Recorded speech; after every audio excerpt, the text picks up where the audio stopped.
Good evening, and welcome to Mining the Riches of the Parsha. Tonight is Thursday night, January 12th, 2023. I am thrilled to be with you tonight, that we have the chance to study together, and I'm grateful to every one of you for giving this time so that we can be together and study Torah together. The Eileh Shemos B'nai Yisrael, these are the names of the children of Israel, Haboim Mitzrayma, who came to Egypt. Eis Yaakov ish uveso bo, Yaakov and his household came down to Egypt. Ruvain, Shimon, Levi, Yudah, Yisachar, Zvulun, Binyamin, Dan, Naphtali, Gad, Asher, and Yosef was already there. But we just had this list of names. 2 weeks ago, Parshas Vayigash, the Torah told us the names of the sons of Yaakov. And it's the same names. Doesn't change. Why does the Torah repeat itself at the beginning of Shemos, the beginning of the first book of the Torah, when we just had this list of names? Rashi gives a famous answer to this question. We discussed that earlier this week. But I'd like to share with you a new answer from Rabbi Tzvi Sopolovsky. There were 210 years between the two lists of names. The list of names in Vayigash was followed 210 years later by the beginning of Shemos. And that was 210 years of a dual threat to the existence of the Jewish people. 210 years of slavery and affliction to their physical well-being, and during that same period of time, exposure to an alien culture steeped in idolatry and immorality. And after 210 years surrounded by that atmosphere and that society, somehow, at the end of that period, the Jewish people were able to come out of Egypt and immediately go to Mount Sinai to receive the Torah directly from God. How were they able to hold on to their spiritual integrity with all that they went through during this period of travail in Egypt? What was the secret to being able to hold on this spiritual survival of our ancestors? How did they do it? And more practically, what lesson can we derive for how do we do that? How can we live and sustain the onslaught of the wider society and its vastly different values? Because, let's be honest, this question is more critical today than perhaps ever before, as more Jews are sadly unable to resist the temptations of the wider secular culture. How do we hold on? Our sages tell us that the Jewish people maintained their distinction in Egypt by several ways, including they did not change their names. Shaloshinu es shmam. They did not change their names. They retained Hebrew names for themselves. This was in fact the first condition for Yaakov to be willing to come down to Egypt, because he understood that for his family to come down to Egypt en masse meant that they would all be subjected to this alien culture, this spiritual immorality and idolatry. And so Yaakov, as a condition for coming down to Egypt, insisted that every member of his family retain their Hebrew names. And that's the reason the Torah gives us the list of names when Yaakov was about to move down to Egypt in the Parsha Vayigash, and then 210 years later, the same list of names is repeated in order to highlight that it was through maintaining their distinctiveness through, among other ways, retaining their Hebrew names, that is what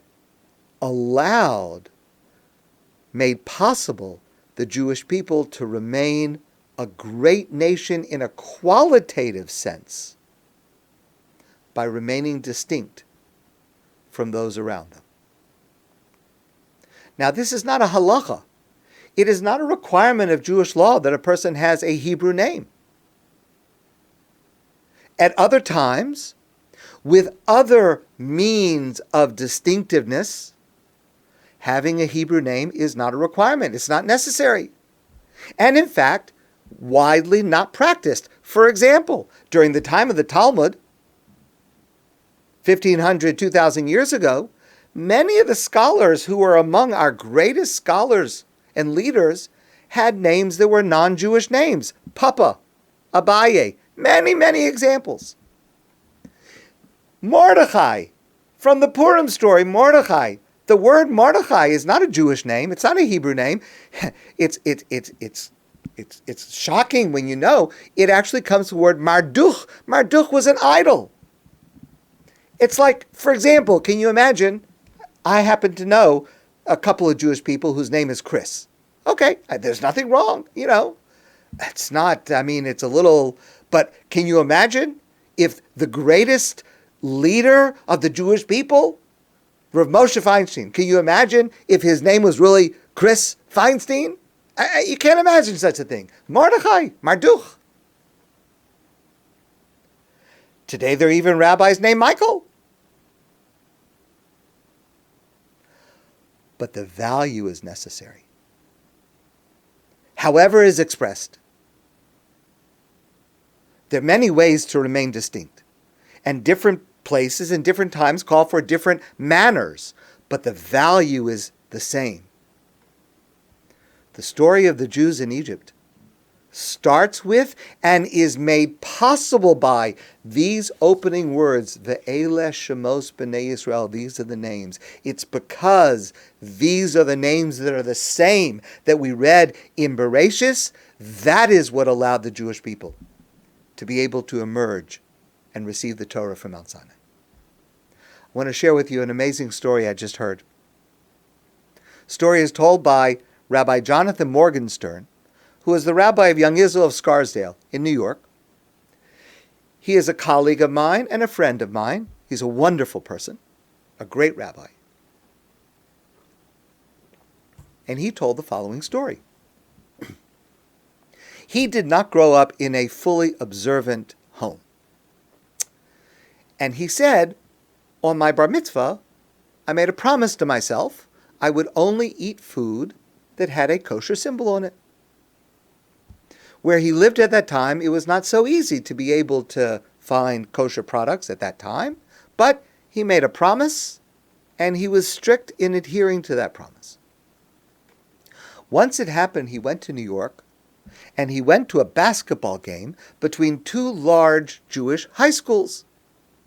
And he's sitting in the basketball game, watching the game, and there's a girl sitting next to him. And the girl sitting next to him offered him some chewing gum. So he says to her, "Could I please see the package?" Kind of a strange thing to say. She handed it to him, and he's looking at it. He's looking for a kosher symbol. He turns it over, he looks carefully, this side and that side, and he doesn't see a kosher symbol on the gum, and he hands it back to her. He says, "No, thank you." She says to him, "What's wrong? Why don't you want my gum? You asked for it."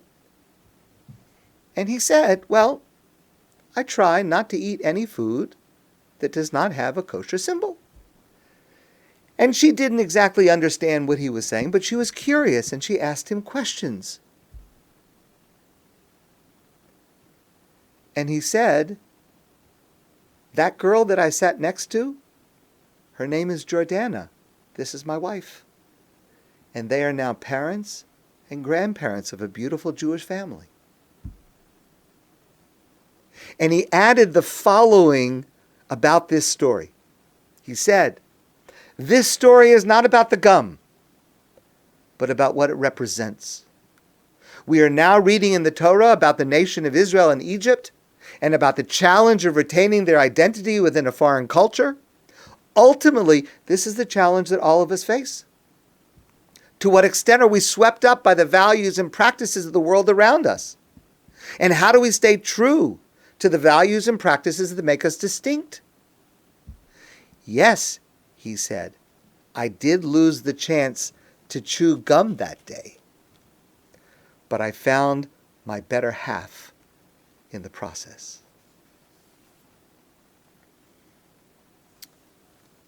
So the next piece I want to share with you, on the surface might seem to contradict what I just said, but in fact it does not. Rabbi Jonathan Sachs directs our attention to a very special woman in this week's Torah portion of Shemos. She is one of the most unexpected heroes of the entire Torah. Without her, Moshe probably would not have lived. The story of the exodus from Egypt would have been completely different, and yet she was not a Jewish woman. She had nothing to gain by what she did, and in fact she had everything to lose. While it was Paro who afflicted the Jewish people in Egypt, it was a member of his own family, his daughter, who saved them. Paro's daughter. Let's remember the story. Paro had decreed death for every Jewish boy that was born. Yocheved married to Amram. They had a baby boy. For 3 months they were able to conceal his existence. But after that, they were worried they would be found, and God forbid, their baby boy would be killed. So she took her baby, put him in a basket, allowed it to float down the Nile River, and the baby's sister, Miriam, was watching to see what would happen, hoping that somehow this baby would survive. Vatered bas Paro liachotz al Yaor. The daughter of Paro came to bathe in the waters of the Nile River. V'naroseh holchos hayat hayar, and her maidservants came with her. Vateres hateva b'soch hasuf. She saw the basket caught up in the reeds along the side of the river. Vatishlaches amasa betkocheha, and she sent out her maidservant to bring this basket to her. She was curious of what it was. Vatiftach, vatir'ehu es hayeled. She saw inside the basket was a baby. Vihine nar boche, and the baby was crying. Vatachmol alav, and she had compassion for the baby. She had pity for the baby. Vatera, and she said, Miyalde ho'ivrim zeh. This is a baby born to the Jewish people. Now, please note the sequence of this narrative. First, she sees the child, and she has pity on it. And that's a natural, human, compassionate response. But only then does it dawn on her who this child must be. Who else would abandon a child like this and put it in a basket? And she remembers her father's decree against the Jews, that every baby boy should be killed. And all of a sudden, in one moment, the whole situation changes. Because now, to save this baby, to act on her initial natural reaction of compassion and pity, to act on that would be to disobey the king, the Paro. And it's not like anybody else. It was his own daughter. It's unimaginable what would happen to her if it was found out what she was doing. And keep in mind, she was not alone. She had her maidservants with her.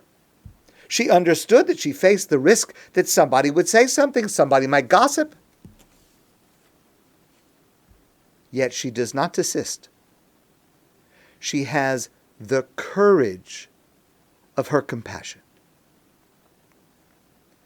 Then comes the next surprise.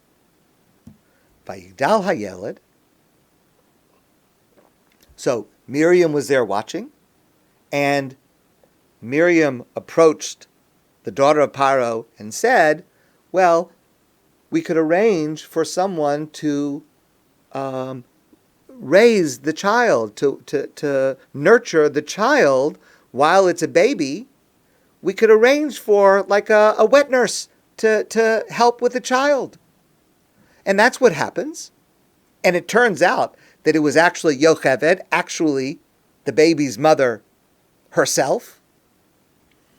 Vayigdal hayeled, the boy grew up. Vativieu lebas Paro, and he was brought to the daughter of Paro.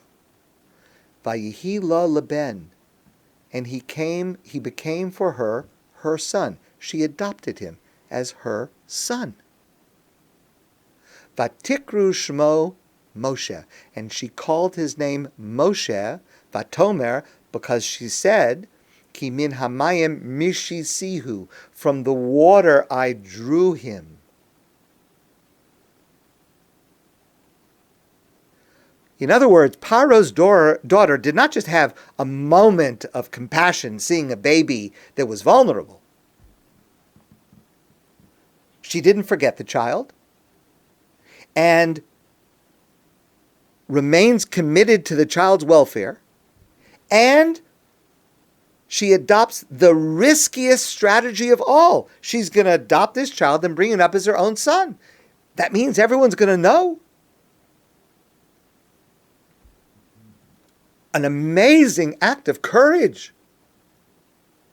But the most surprising detail is the one that is at the end.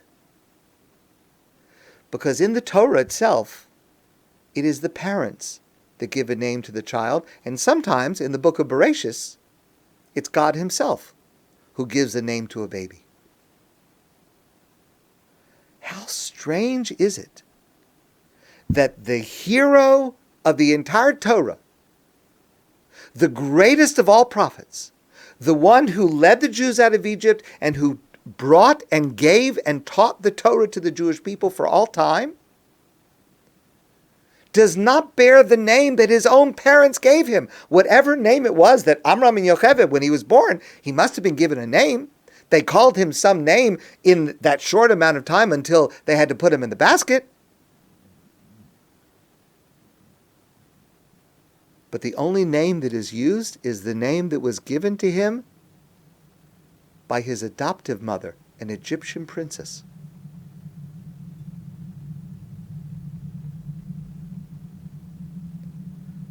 Our rabbis in the Midrash call attention to this. Listen to what they say. This is the reward for those who do kindness. She did not only kindness, but courageous kindness, to be willing to violate her father's own decree, Paro's decree. Our rabbis say, although Moshe had many names, and he certainly had another name that his own parents had given him at birth, the only one by which he is known in the whole Torah is the one given to him by the daughter of Paro. Even God did not call him by any other name.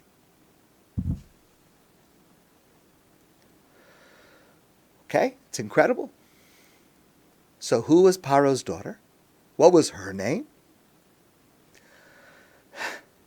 Well, we don't know, because her name is not mentioned anywhere in the Torah. In Divrei Hayamim, the book of Chronicles, that was written many more than 1,000 years later, we are told that there was a daughter of Paro whose name was Batya. So we understand that her name was Batya, even though that name is not mentioned anywhere in the Torah itself, only later. Batya means daughter of God. Listen to what our rabbis tell us about the critical lesson that we learn from her name Batya. Listen to this. Our rabbis tell us, the Holy One, blessed be He, said to her, to Bas Paro, the daughter of Paro, Moshe was not your son, yet you called him your son. You are not my daughter, but I will call you my daughter, Batya. You will be my daughter. Rabbi Sachs concludes, tyranny cannot destroy humanity. Moral courage can sometimes be found in the heart of darkness. And that's why we must never use stereotypes. We must never generalize. Even among the Egyptians, they were not all evil. Even from Paro himself, there was a heroine who must be praised. We must recognize virtue wherever we find it, even among our enemies. And the lesson that we learn is that the core of human values, humanity, compassion, and courage, is truly universal. The subject of names is central to our Torah portion, Shemos. The word Shemos means names. Shouldn't be surprising. Let's look at another critical part of the narrative. So Paro is going to decree that, God forbid, every Jewish baby boy on birth should be killed. In order to implement that, he needs the assistance, the cooperation of Jewish midwives, because they're the ones that are on the scene. So, Vayomer Melech Mitzrayim lemyaldos u'ivrios. Paro called out to the Jewish midwives, Asher Shem ha'achas Shifra, the name of one of them was Shifra, V'shem ha'sheni is Pua, the second one was named Pua. And he said, when you help a Jewish woman give birth, and if you see that the baby is a boy, you should toss the baby into the river, God forbid, and kill it, God forbid.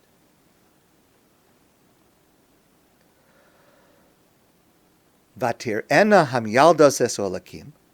But these midwives, they revered God and God's values, and they did not do what Paro said. They resisted Paro's direct order, which of course put their own lives in peril. Vayitev Elokim lemyaldos. And God was grateful to these midwives for risking their lives to try to save Jewish babies. And God rewarded them.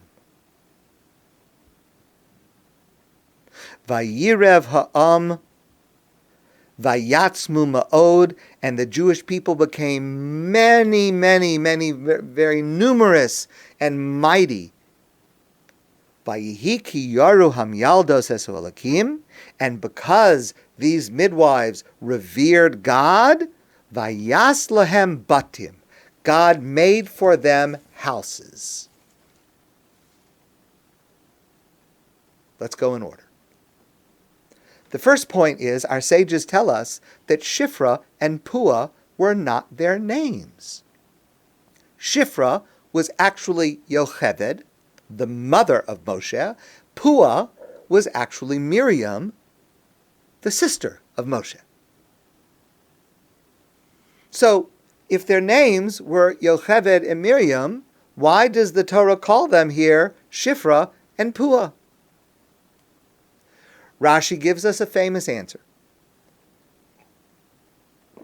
Shifra, the etymology of that Hebrew word, is related to the verb shemeshaferes es havlad, one who beautifies, who takes care of the baby as the baby is born, makes sure that the limbs are straight, that the baby looks healthy, that the head of the baby is healthy and doing well.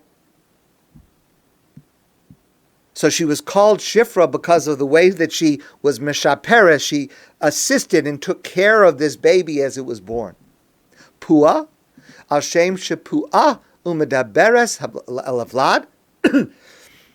She was called Pua because she would make noises like cooing and singing and various kinds of noises and sounds, kederach hanashim shemafaisos tina kabocher, the way that a woman would comfort a child who is crying. You have a baby who's crying, so you sing to the baby, you make noises, you hum to the baby. Yeah, that's what Pua means. That's why she's called Pua. Allow me to share with you briefly 4 lessons that we derive from these names. Number 1. Tragically, many of these babies were killed by Paro, though Shifra and Pua saved as many of them as they could. But even for those babies who would only live a few moments, God forbid, they cared for those babies as if it had its entire life ahead. They made sure the baby was healthy. They made sure that the baby was comforted. What does it matter if, God forbid, the baby's life is about to be taken? We see from this a cornerstone of Jewish medical ethics, and that is that every moment of life has infinite value. Even if a person will, God forbid, pass away now, each second that remains is precious and valuable and must be protected. Even a person who is, God forbid, a goses means a person who is on the verge of death. All mitzvos are set aside in order to save them, even if it's only to add a few seconds to their life. And this has profound practical applications in the most weighty situations of trauma and end-of-life care. This is a fundamental principle of Jewish medical ethics that we derive from the way that Shifra and Pua cared for these babies who only perhaps had seconds to live. That's number 1. Number 2. Allow me to start with a story that, that I heard from Rabbi Melech Biederman. There was a man, his name was Mordechai Weinberger. He passed away a few years ago. Weinberger was not his real name. His real name was Mordechai Greenfeld. After World War II, he had survived the Holocaust. He was in a DP camp. He was a young man, obviously. And everyone in the camp was trying to get a visa to be able to emigrate to a safe country. He had a very close friend whose name was Engel. Now, to get a visa required that you'd take a medical exam. This man Engel, when he did the medical exam, it was found that he had typhus, a very serious and long-lasting illness. Of course, he was denied a visa. Greenfeld got a visa. So Engel went to visit Greenfeld just before Greenfeld was about to leave with his visa. And Engel was crying bitterly. He couldn't leave. Even if he survived typhus, there's no country in the world that would accept him with that kind of medical background. He had no future. He had no hope. Greenfeld took his visa and he said to Engel, "Your name is now Greenfeld. Take this visa and go."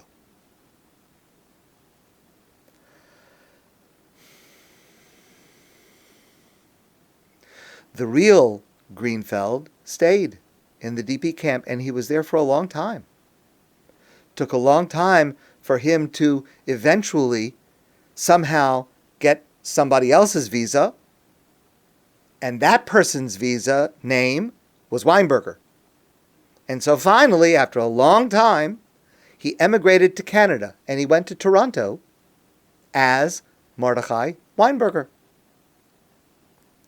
In Toronto, he raised a beautiful Jewish family. He was successful in business. And many years later, he went to his rabbi and he said, Weinberger is not my real name. Maybe I should change it back to Greenfeld, because that's my real name. The rabbi said to him, do not change your name. Definitely not. Because whenever someone calls you Weinberger by your name, there is a celebration in heaven over the greatness of a person in what he did for another, the self-sacrifice to give away his own visa, not knowing if he would ever be able to emigrate. The rabbi said to him, you don't want to give up that cause for heavenly celebration. And he remained Mordechai Weinberger for the rest of his life. Our real identity, who we are, is what we do for other people. The midwives remained Shifra and Pua because their names attest to their sacrifice to help those babies, even though they put themselves in danger. Third lesson from these names of Shifra and Pua. And this is a lesson that comes from Moshe Shimon Ofen in Israel. Shifra because she beautified the baby, Pua because she comforted the baby from crying, she smiled, she sang to the baby. In other words, he writes, they were not just midwives. They were also comforting, smiling, embracing caregivers who knew how to talk to and calm a baby. In the midst of horrific enslavement and a crisis and trauma of slavery and persecution, warm and reassuring women suddenly appeared who not only facilitated the birth process, but caressed and sang songs and comforted these newborn babies. They were great women not only because they refused to carry out the horrific instructions of Paro, but because they added a smile and a gentle word amidst the horror of Egyptian slavery. And here's the lesson. Life is not only about what we do, but how we do it. It's possible to do what's right in a frenzied and unpleasant manner, but in contrast to that, Shifra and Pua should inspire us, whether we're at home, whether we're at work, whether we're traveling, wherever we are, to add gentleness and smiles to whatever we do and to adopt this embracing attitude. Because the way we do something is incredibly important to how we do it. Finally, lesson number 4 from these names of Shifra and Pua. So, God is extremely praiseworthy of these two women. And the Torah says as follows. I'll repeat these psukim. Vayitev Elokim lamiyaldos. God wanted to reward these midwives. Vayarev ha'am vayatzmu ma'od. The nation grew and became very mighty. Vayihi ki yaru hamiyaldos es holakim. And seeing that these women revered God and God's values, in their courage and their compassion, vayas lehem batim. God made for them houses. What does it mean? God made for them houses. So clearly what the Torah is telling us is that God, in recognition of their courage and their sacrifice and their compassion, rewarded them. What was the reward? Rashi says, famously, Vayas lehem batim, God made for them houses. It refers to the house of the priesthood and the house of royalty. There were priests and Levites and kings who came from the babies that they themselves had. Yocheved gave birth to Moshe, who was Levite, to Aaron, who was a Kohen, a priest. Miriam, among her descendants, were kings of the Jewish people. That's the reward that God gave to the two of them for their courage and their sacrifice. That answer is a little bit problematic in the way the verses unfold. Let's follow it one more time. Vayitev Elokim lemiyaldos. God wants to reward the midwives. Vayarev ha'am vayatzmu ma'od. Now this appears, according to Rashi, this is like an interjection, these words. This is like in the middle of God wanting to reward the midwives, we interject a historical comment, a historical note that in fact the Jewish people became very numerous. Then we return to Vayas lehem batim, God made for them houses. According to Rashi, that was the reward. But it's strange that the Torah would say God wants to reward them, and instead of saying what the reward is, it would interject some other comment, and only then at the end say, and here's the reward, they have houses. So, Rabbi Mordechai Kamenetsky has a different answer, a different approach. And it goes like this.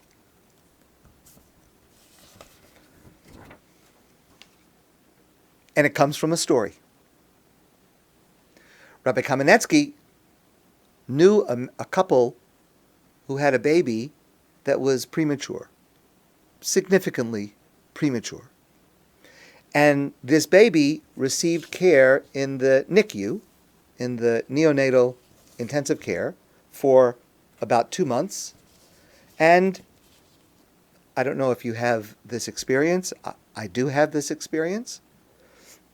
It's around the clock, 24/7, and every moment is a crisis, and these doctors and nurses literally are keeping their baby alive, and the parents are there 24/7 as well, and they develop this relationship and this feeling and this closeness to these people who literally are saving their baby every single moment. And finally it happened at the end of 2 months that they were ready to go home.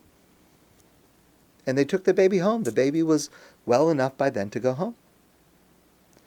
The parents had tremendous, tremendous deep gratitude to these doctors and nurses, and they wanted to buy something. They wanted to buy a gift to show their gratitude. They thought to themselves, should we bring flowers, a box of chocolate? But they felt something really, really deep, and they wanted to get something significant that would be meaningful to these amazing professionals who gave so much and literally gave life to their child.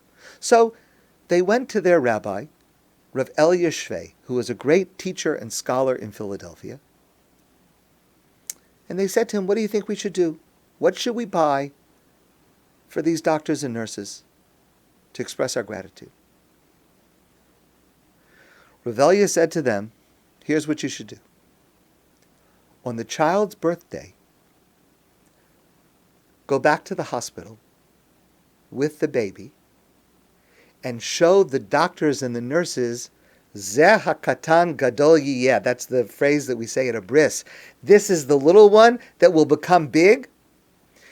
Bring the baby back 1 year old and say, this is the baby that you helped save. Look at how the baby is growing, how the baby is doing so well.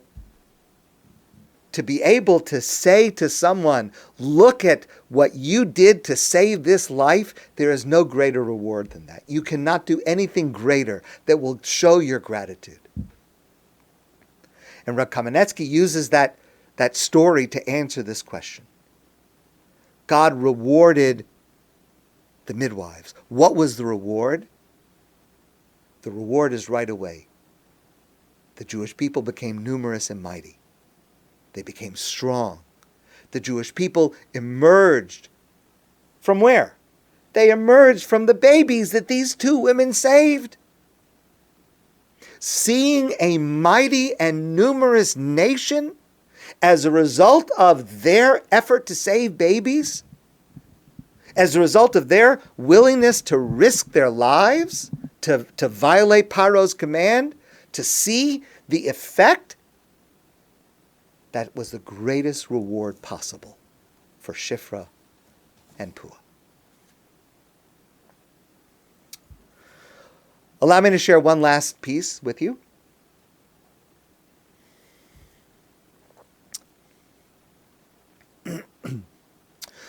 Judaism has beliefs that are quite difficult to understand. They're abstract, and we need a way to handle them. If I were to ask you this question, we say the Shemot Esrei, the Amidah, the standing prayer. We say it every day, 3 times a day. If I were to ask you, what is the most important paragraph in the Amidah prayer?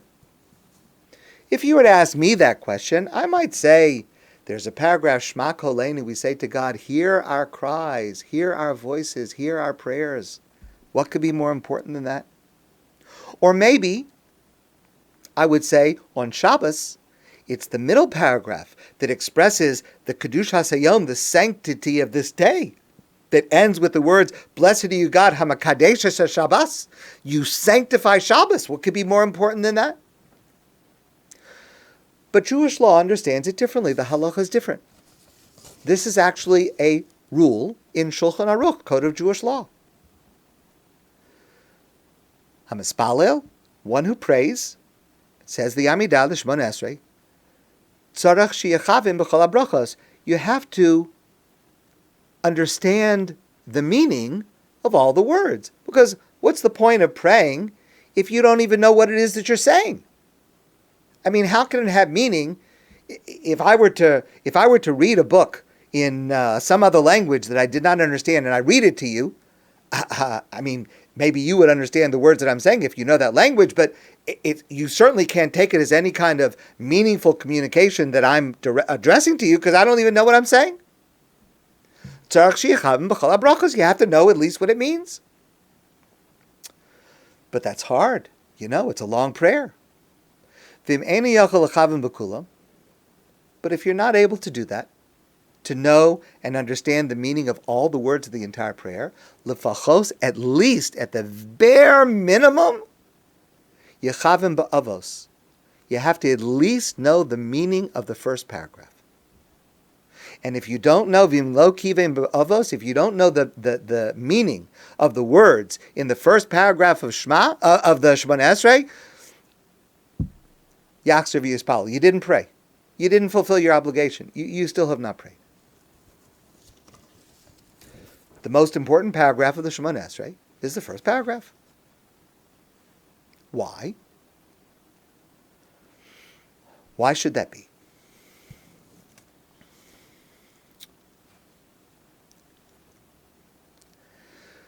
In our Torah portion, Shemos, we have a long passage where God appears to Moshe at the burning bush, and God wants Moshe to go back to Egypt, to lead the Jewish people out of Egypt. We discussed that narrative and its questions and its complexity a while ago. Vayomer Moshe el Elokim, Moshe says to God, Hinei anochi bo'el b'nei Yisrael. If I follow what you say, I'm going to come back to the Jewish people. V'amarti lahem, I'm going to say to them, Elokei avosechem shalachani alechem. the God of your forefathers, has sent me to you to take us all out of Egypt. It's time for us to leave. Va'amruli, they're going to say to me, Mashmo, what's his name, this God? You're telling us the God of our ancestors. What's his name? So Moshe says to God, Ma Omar Alehem. What should I answer? What's the answer to that question? What's his name? Now listen carefully. Vayomer Elokim el Moshe. God says to Moshe, Eheyeh asher eheyeh. I will be what I will be. Okay. Vayomer, and God continues and says, Kosov mar livnei Yisrael. This is what you should tell the children of Israel when they ask you what is God's name. Eheyeh shalachani aleichem. I will be the one who is sending for you. Vayomer od Elokim el Moshe, and God further said to Moshe, Kol somar al bnei Yisrael. This is what you should say to the children of Israel. Hashem Elokei Avoseichem, the God of your forefathers. Elokei Avraham, the God of Avraham. Elokei Yitzchak, the God of Yitzchak. Elokei Yaakov, and the God of Yaakov. Sholachani Alechem. That's the God that sent me to you to say, it's time for us to leave Egypt. It's a bizarre passage. Moshe asked God, if they ask me, what is your name? What should I say to them? And God gives Moshe 3 different answers. First, he answers Moshe and says, here's the answer to your question, what is my name? Eheyeh asher eheyeh. I will be what I will be. Then God says, and here's what you should say to the Jewish people. Eheyeh asher shalachani alechem. I will be the one who is sending for you. And then God says a second answer to tell the Jewish people, I am the God of Abraham and Yitzchak and Yaakov. What's going on? Why are there 3 answers? Why are there 3 answers? And what do the answers mean? What do those names mean? The Chassam Sofer, one of the great scholars and sages and teachers of the early 1800s, explains, how is it possible to know anything about God? The Malbim writes, based on the writing of the Rambam, Maimonides, you want to know what God is? God is Hanimsa asher mitziuso toloi ba'atzmuso v'lo bezulaso. God is, listen carefully, because now you'll get it, God is the one whose existence is dependent on his essence and not on another. What does that mean? I have no idea. I can't explain it to you. I have no idea. His existence is dependent on his essence, and I don't know. If you figure it out, you let me know. But the Chassam Sofer explains this is what God said to Moshe. God said to Moshe, you asked me what my name is? Here's the answer. Eheyeh asher eheyeh. And if the Jewish people ask you what is my name, tell them, Eheyeh shalachani aleichem. I am the one, I will be the one who is sending for you. Whoever understands will understand. However deeply they'll understand, fine. If they don't understand, that's also fine. Because it's hard. It's hard. If you understand, you understand. If you don't, you don't. That's okay. But God also says to them, there's a second answer. I'm the God of Abraham, the God of Yitzchak, and the God of Yaakov. God says to them, you know what? You do exactly what your forefathers did. You worship what they worshipped. Avraham, Yitzchak, and Yaakov. You serve what they serve. You exert yourself spiritually. You imitate what they did. I accepted what they did. Avram, Yitzchak, and Yaakov. I accepted that. That's fine. All you need to know. That's all you need to know. All you need to do is what Avraham did, what Yitzchak did, what Yaakov did. That's enough. Says the Mechilta, one of the important midrashic sources that we have. What law, what rule in Shulchan Aruch, in the Code of Jewish Law, comes from this verse?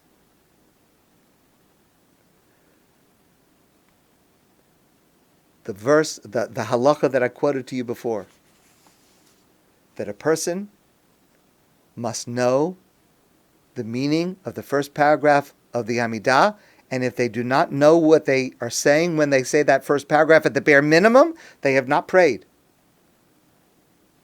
How does that paragraph begin? Baruch atah Hashem, blessed are you God, Elokei Avraham, the God of Avraham, Elokei Yitzchak, the God of Yitzchak, Elokei Yaakov.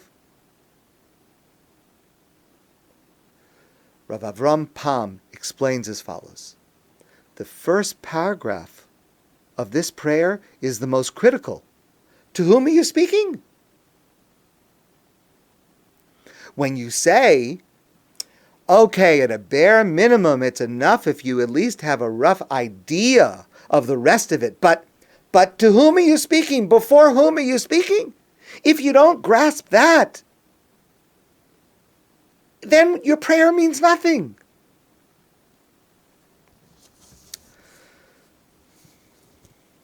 I heard this story from Rabbi Beryl Wine. There were students who were gathered around their dying master, and they were so crowded that they formed a line going out of his room and into the street. The nearest student to the master wanted to ask one last question before the master passed away. One last piece of wisdom, please, Master. What are your last words to us? And the old man, with his last breath, said, life is a river. Wow, life is a river. And the student repeated it to the one in back of him, and he to the one in back of him, and the wisdom went back all the way to the back of the line. Life is a river, the last words of wisdom of our master. At the back of the line, the last guy to hear this said, what does that mean? Life is a river. He asked the one in front of him, what does it mean? The guy asked the one in front of him, the one in front of him, the one in front of him, until finally the student who is directly next to the master says, Master, what does that mean? And so the master says, so it's not a river. If you don't know who you're talking to, if you don't know, then what does it mean? So here's the thing. You can spend your whole life trying to understand the nature of God. And you should. That's what we're supposed to do with our lives. But here's the problem. Meanwhile, tomorrow morning, Shachris, the morning service at ADATH is at 6:45 a.m. So to whom are you speaking? Yes, you're going to spend your whole life trying to figure out the philosophical depth and what does it mean and who is God and what is God. But tomorrow morning, 6:45, you got to stand up and you got to say these words. Who are you talking to? So I got to tell you the truth. At 6:45 in the morning, I don't know. I will be. My existence is dependent. I don't understand any of that at 6:45 in the morning. But here's what I know at 6:45 in the morning. I know Avraham. I know Avram, who understood that God's essence. Avram understood God's essence, right? They were close. Avram understood. I don't know what it means, but Avram understood. And he understood enough to know that the greatest way to serve God is by serving others. That's what Avram understood and taught us. I know Yitzchak understood enough of God's essence to know, to realize that each of us may be called upon to give up our life to follow God's commands. And I know Yaakov understood enough of God's essence to realize that the greatest goal in life is to raise a family who will all want to serve God. I know them. I want to serve whoever they served. I want to serve however they served. And I want to address in prayer whoever they addressed. So at 6:45 in the morning, I can't figure out philosophical depths of God's nature and existence. I simply say, Elokei Avraham. You're the God of Avraham? That's all I need to know. You're the God of Yitzchak? You're the God of Yaakov? That's all I need to know. Now I know who I'm serving. Now I know who I am addressing. And even I should be able to be capable of understanding that at 6:45 in the morning. You know, I've discussed this with you many times. I fear that, I'll speak for myself, I don't think that I'm so good at prayer. At making it meaningful, at making it moving, at making it transformational as it is supposed to be. And the problem has many parts. There are many causes. Decorum in shul is not a cause, it's a symptom in my opinion. I think that the main problem we have, from which all of the other problems with prayer flow, is that we don't clearly know to whom we are speaking. And if we can seriously work on that, and with the Chassam Sofer, it becomes realistic to do so. Because if you say to a person, in order to pray, you have to understand God's essence is dependent on His existence and not on, then there's no hope. But with the Chassam Sofer, it's realistic. I could do that. I can pray to the God that Avraham prayed to. I can serve the God that Yitzchak served. I can worship the God that Yaakov worshipped. And then we ought to be able to make significant headway to reclaim prayer for what it's supposed to be, the most spiritually uplifting Jewish activity that there is. And that's why God provides 3 answers to the question, what is my name? My friends, I want to wish you a wonderful evening and a beautiful Shabbos. And I look forward to seeing you soon in person.